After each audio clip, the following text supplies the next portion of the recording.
అసలు ఈమెను తిట్టాలంటే దేంతో పోల్చాలో కూడా అర్థం కాని పరిస్థితి. ఇంత నీచమైన బ్రతికే ఈవిడ నువ్వు ఈ రోజున నా భర్త అని చెప్పుకుంటే ఇంటానికి కర్ణ కఠోరంగా ఉంది, వినలేకపోతున్నారు ప్రజలు. ఎక్కడి నుంచి వచ్చాడు నీకు ఆ భర్త? ఎలా అవుతాడు నీకు భర్త? ఏ విధంగా అవుతాడు? ఆయన గురించి ఏ రోజైనా నువ్వు ఆలోచించావా? ఆయన సంబంధించిన ఈ రకంగా అసలు అన్నా క్యాంటీన్ ఆయన ఎంతో గొప్పగా పేదవాళ్లకి దేవుడు ఎన్టీ రామారావు అని చెప్పుకునే ప్రతి ఒక్క పేదవాడు 5 రూపాయలకి అన్నం ఆయన పేరుతో పెడుతుంటే దాన్ని కూడా దుర్మార్గంగా భోజనాలంతా నాశనం చేసి ఆ టెంట్లన్నీ తీసేసి అక్కడున్న రూములన్నీ కూడా ఆ షట్టర్లన్నీ క్లోజ్ చేసి ఏ విధంగా దుర్మార్గమైన చర్య చేసిన జగన్మోహన్ రెడ్డిని ఆ రోజు నువ్వు ఎందుకు ఖండించలేదు?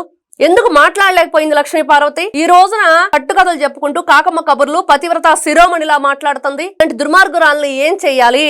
నిజంగా ఈవిడ్ని అతి త్వరలోనే దేహ శుద్ధి చెయ్యాలి, నోటికి తాళం వేయాలి, రెండోసారి పిచ్చి మాటలు మాట్లాడకుండా గట్టిగా బుద్ధి చెప్పాలి. ఇదైతే ఖచ్చితంగా జరిగి తీరుతుంది. ప్రజలందరూ కూడా చాలా స్ట్రాంగ్ గా దీని గురించి ఆలోచిస్తున్నారు. లక్ష్మీ పార్వతి పదే ఇట్లాంటి పిచ్చి మాటలు మాట్లాడితే గౌరవ ముఖ్యమంత్రి నారా చంద్రబాబు నాయుడు గారి గురించి గాని, అదే విధంగా లోకేష్ గారి గురించి గాని, తెలుగుదేశం పార్టీ గురించి గాని నువ్వు ఆ పిచ్చి ఛానల్లోకి వెళ్ళి పిచ్చి మాటలు మాట్లాడితే మాత్రం పళ్ళు రాలతాయని ప్రజలు చెప్తున్నారు.